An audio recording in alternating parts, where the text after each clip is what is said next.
Thank you, guys. Look at you. Oh, my goodness.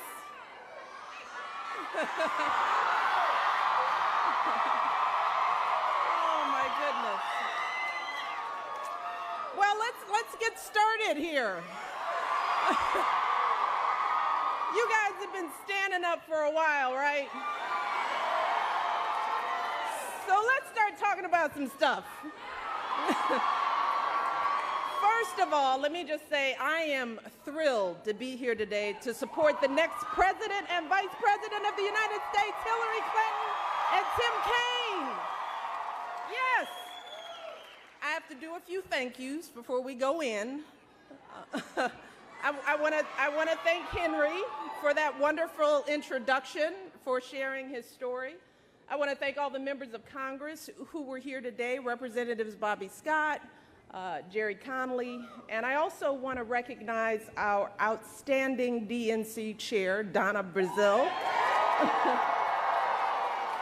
I hear she lit it up, right? And I want to thank Charity for her fabulous remarks. And of course, I have to recognize another great First Lady of Virginia right here, Dorothy McAuliffe, who is here. So glad that she could join us. And of course, to all of you, our students of George Mason University. Look at you all. Woo! Now, let me say, it is so hard to believe that it is less than 2 months to Election Day. And that my family is almost at the end of our time at the White House. Yeah, it's almost time. And let me say, I have to say, no.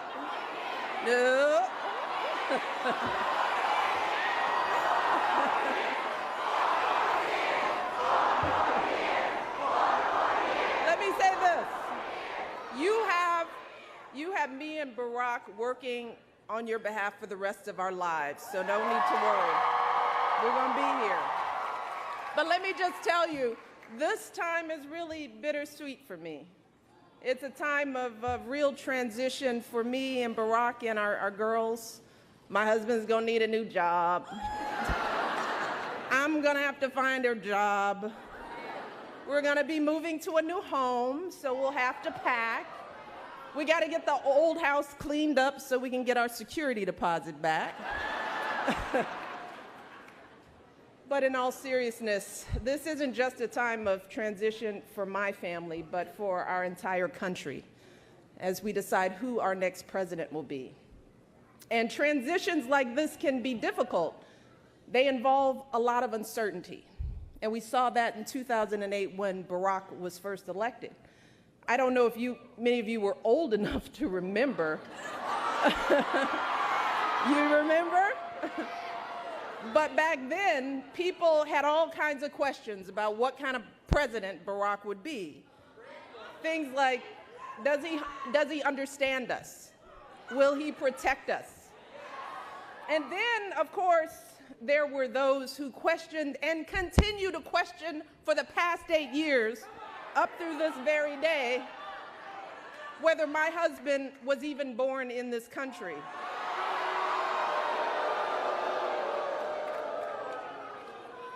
Well, during his time in office, I think Barack has answered those questions with the example he set by going high when they go low. And he's answered these questions with the progress that we've achieved together. Progress like bringing health care to 20 million people, creating 15 million private sector jobs, helping millions of young people like all of you afford college, expanding LGBT rights and marriage equality. So marriage equality is now the law of the land, and we just learned that last year, the typical household income rose by $2,800, which, by the way, is the largest one-year jump on record. And 3.5 million people were lifted out of poverty. That's the biggest one-year decrease in poverty in nearly 50 years. You hear me? All right. But even after all this progress, it's understandable that folks are feeling a little uncertain as we face the next transition. So the question is, for all of you and all of us, for the nation, is how do we sort through all the negativity and the name-calling in this election and choose the right person to lead our country forward? Well, as someone who's seen the presidency up close and personal, here's what I've learned about this job. First and foremost, this job is hard, okay? This is the highest stakes, most 24/7 job you can possibly imagine.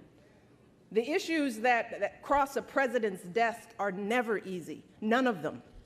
They're never black and white. I mean, just think about the crises this president has faced these last 8 years. In his first term alone, Barack had to rescue our economy from the worst crisis since the Great Depression. He had to make the call to take out Osama bin Laden. He had to work to stop millions of gallons of oil that were gushing into our Gulf Coast. He had to respond to devastating natural disasters like Hurricane Sandy and so much more. So when it comes to the qualifications we should demand in a president, to start with, we need someone who is going to take this job seriously. Someone who will study and prepare so that they understand the issues better than anyone else on their team. And we need someone not with good judgment, but with superb judgment in their own right. Because a president can hire the best advisors on earth, but let me tell you, 5 advisors will give 5 different opinions. And the president alone is always the one to make the final call. Believe me. We also need someone who is steady and measured. Because when you're making life or death, war or peace decisions, a president can't just pop off.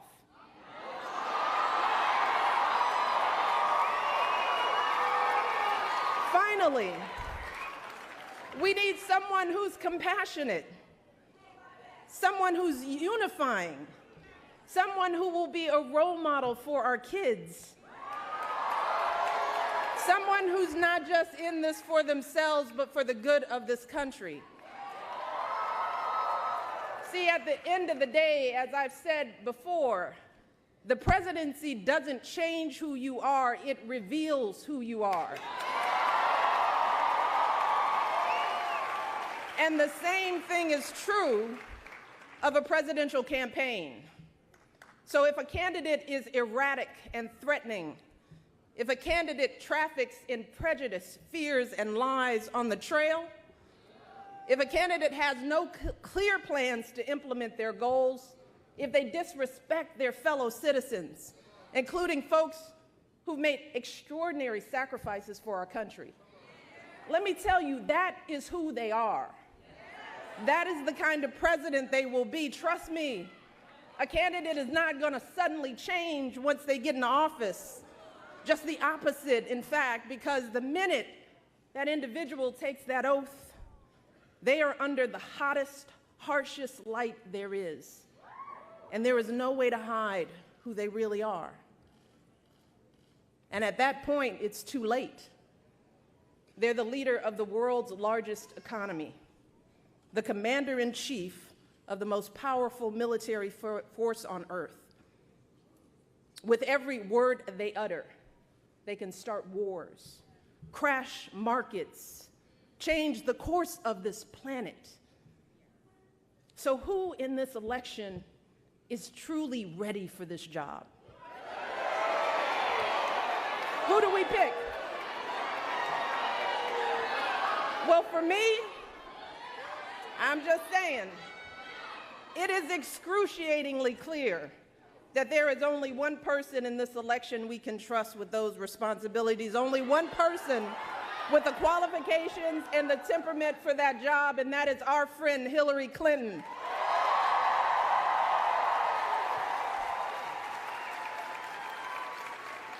We know that Hillary's the right person because we've seen her character and commitment, not just on the trail, but over the course of her entire life.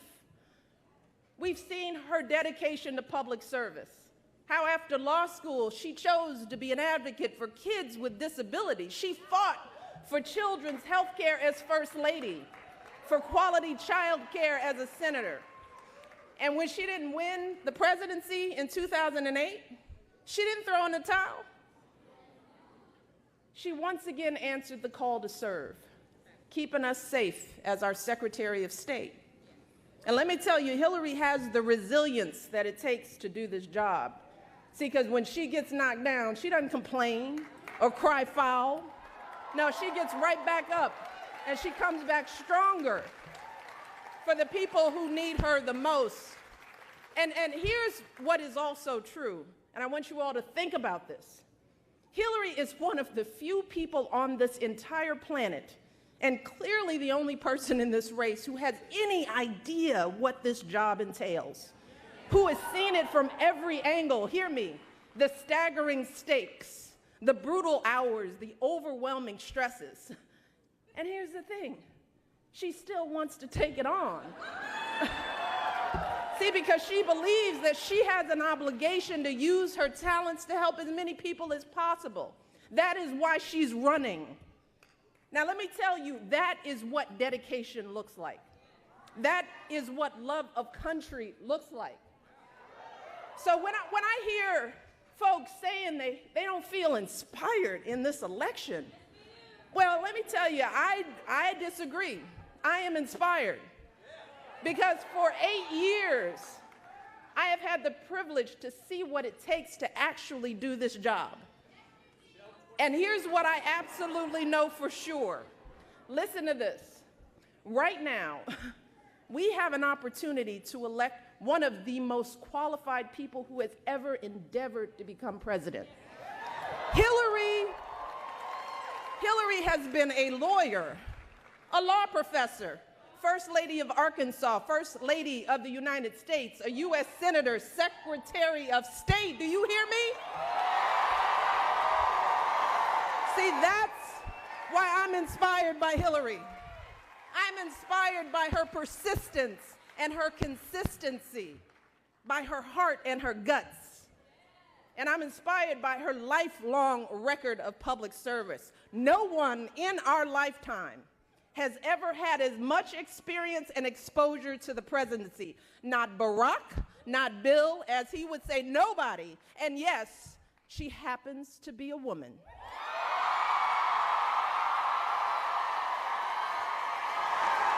So, we cannot afford to squander this opportunity, particularly given the alternative. Because here's what we know, that being president isn't anything like reality TV. It's not about sending insulting tweets or making fiery speeches. It's about whether or not the candidate can handle the awesome responsibility of leading this country. So George Mason, Virginia, as you prepare to make this decision, I urge you, I beg of you to ignore the chatter and the noise and ask yourselves which candidate really has the experience, the maturity, and the demeanor to handle the job I just described to you. Which candidate's words and actions speak to the future we want for our country and the values we share, values like inclusion and opportunity, service, and sacrifice for others. Your answers to these questions on Election Day will determine who sits in the Oval Office after Barack Obama. And let's be clear, elections aren't just about who votes, but who doesn't vote. And that is especially true for young people like all of you. In fact, in 2012, voters under the age of 30 provided the margin of victory for Barack in 4 key battleground states: Pennsylvania, Ohio, Florida, and right here in Virginia. Right here. Without those votes, Barack would have lost those states, and he definitely would have lost that election, period, end of story. So for any of you who might be thinking that my vote doesn't really matter, that one person can't really make a difference in this election, I want you to consider this. Back in 2012, Barack won Virginia by about 150,000 votes. Now that may sound like a lot, but when you break that down, the difference between winning and losing this state was only 31 votes per precinct. 31 votes. He won Ohio. The difference there was just in Ohio, the difference there was just 9 votes per precinct. Do you hear me? In Florida, the difference was 6 votes per precinct. Take that in for a moment. Take that in. Those are real numbers. That's how elections, especially the presidential election, are won and lost on a handful of votes. So there are plenty of states where each of you could swing an entire precinct and win this election for Hillary Clinton just by getting yourselves, your friends, and your few family members registered and out to vote. But it's going to take work. Yes, we can. It's going to take work. It's going to take work. We can do this. We can and we must. But here's the thing, it's not enough to just come to a rally. It isn't. It's not enough to just get a few selfies. It's not enough to just get angry and just speak out. We also have to work and make that change and take action. And that starts with electing folks who will stand with you and fight with you. And that's why you need to get yourself and everyone you know registered to vote today. And we've got volunteers here. I want you all, if you're not registered, I want you to find them. Before you leave, find them and get registered before you leave this building. And then we need you to roll up your sleeves and get to work, making calls, knocking on doors, thinking about those handful of votes that you could carry and get people out on election day. Again, you can sign up to volunteer with any of the staff who are here. So get it done, right, George Mason? Work your hearts out. And as you're working your heart out for Hillary, if you start to feel tired or discouraged by all the negativity in this election, if you want to just hide under the bed and come out when it's all over, I want you to remember what's at stake. The choice that you make on November 8th will determine whether you can afford college tuition. It will determine whether you can keep your health care when you graduate. On November 8th, you will decide whether we have a president who believes in science and will fight climate change or not. You will decide whether we have a president who will honor our proud history as a nation of immigrants or not. You will decide whether we have a president who thinks that women deserve the right to make their own choices about their bodies and their health or not. And here's the thing, at a time when incomes are rising by thousands of dollars, when millions of people are being lifted out of poverty, ask yourselves, is now really the time to fundamentally change direction when we're making so much progress? I mean, do we really want to go back to the way things were before Barack was president? A time of economic crisis, stagnant wages, when we were losing nearly 800,000 jobs a month? Or do you want a president who'll keep moving this country forward? Well, that's what's at stake. So we can't afford to be tired or turned off. Not now. Because while this might feel like a time of uncertainty and division, I have never felt more hopeful about the future of this great nation. Let me tell you, I feel this way because for the past 8 years, I've had the great honor of traveling from one end of this country to the other. And let me tell you, I have met just some of the most amazing people. People from every conceivable, and Ellen, but people from every conceivable background and walk of life. And time and again, I've seen proof of what Barack and I have always believed in our hearts, that we as Americans, we're fundamentally good folks, and we all truly want the same things. I mean, that's the thing. We're not that different. Time and again, Barack and I have met people who disagree with everything we've ever said, but they still welcome us into their communities. They keep their minds open, willing to listen. And while we might not always change each other's minds, we always walk away reminded that we're really not that different. Folks in this country are working long hours to send their kids to college, just like my mom and dad did for me. They're helping raise their grandkids, just like Barack's grandparents did for him. They're teaching their kids the exact same values that Barack and I are trying to teach our girls, that you work hard for what you want in life, and you don't take shortcuts, that you treat people with respect, even if they look or think differently from you, that when someone is struggling, you don't turn away, and you certainly don't take advantage.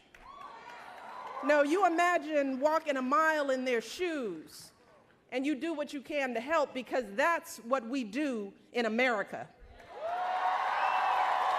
We live in a country where a girl like me from the south side of Chicago, whose great-great-grandfather was a slave, can go to some of the finest universities on earth. We live in a country where a biracial kid from Hawaii named Barack Obama, the son of a single mother, can become president. A country that has always been a beacon for people who have come to our shores and poured their hopes and their prayers and their back-breaking hard work into making this country what it is today. That is what makes America great. Don't ever forget it. And here's the thing. I know in my heart that we deserve a president who can see those truths in us. A president who believes that each of us is part of the American story and we're always stronger together. We deserve a president who can bring out what is best in us, our kindness and decency, our courage and determination, so we can keep on perfecting our union and passing down those blessings of liberty to our children. Let me tell you this, I have never been more confident that Hillary Clinton will be that president. So here's what I'm pledging. From now until November, I'm going to work as hard as I can to make sure that Hillary and Tim Kaine win this election. I need your help to do that as well. Are you with me? I can't hear you. Are you with me? You're going to roll up your sleeves. You got to get to work, make it happen. Virginia will make the difference in this election. Are you ready, Virginia? Thank you all. God bless.